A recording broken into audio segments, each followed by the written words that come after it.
안녕하세요. 잼스톤TV입니다. 지역주택조합 사업이 예상보다 늦어져도 조합원에게 돈을 돌려주는 계약해제 사유가 인정되는 건 아니라는 대법원 판단이 나왔습니다. 최근의 언론 보도 등에 따르면 대법원 일부는 A씨가 B지역주택조합 추진위원회를 상대로 낸 부당이득금 반환 청구 소송 상고심에서 원고 승소 판결한 원심을 깨고 사건을 서울중앙지법으로 돌려보냈다고 밝혔습니다.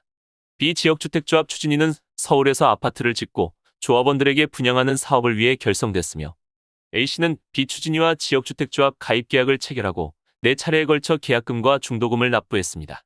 하지만 A씨는 사업이 예상보다 지연되자 이를 미리 알려주지 않았다는 이유 등으로 가입계약을 취소해야 한다고 주장했습니다. 1심에서는 A씨가 제출한 증거만으로는 계약 체결 당시 B추진위가 구체적 사실을 허위로 고지했다고 보기 어렵다며 A씨의 청구를 기각했습니다. 항소심 과정에서 A씨는 B추진위가 계약 후 3년이 넘도록 조합 설립 인가를 받지 못했으며 사업 부지에 필요한 자금도 부족해서 아파트 분양을 할 수 없기 때문에 계약이 해제돼야 한다고 새롭게 주장했습니다.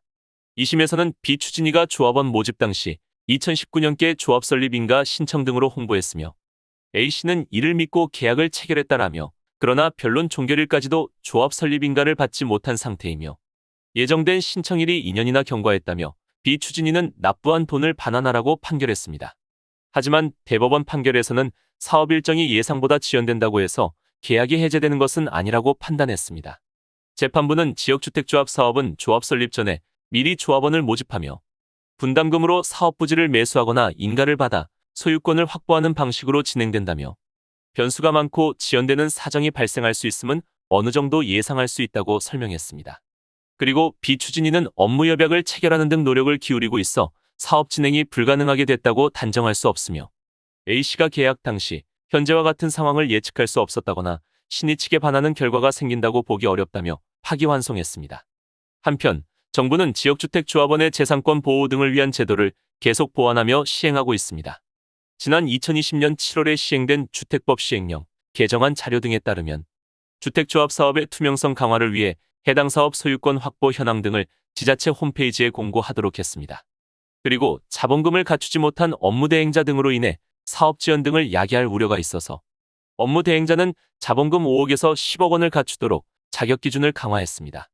조합원 모집 과정에서는 거짓이나 과장 등의 방법으로 조합 가입을 알선하는 등의 피해를 방지하기 위해 조합원 모집 광고에 조합 명칭이나 사무소 소재지, 조합원 모집 신고, 수리를 포함하도록 했으며 시공자가 선정되지 않았음에도 불구하고 선정된 것으로 오해하게 하는 광고 행위 등을 못하도록 했습니다.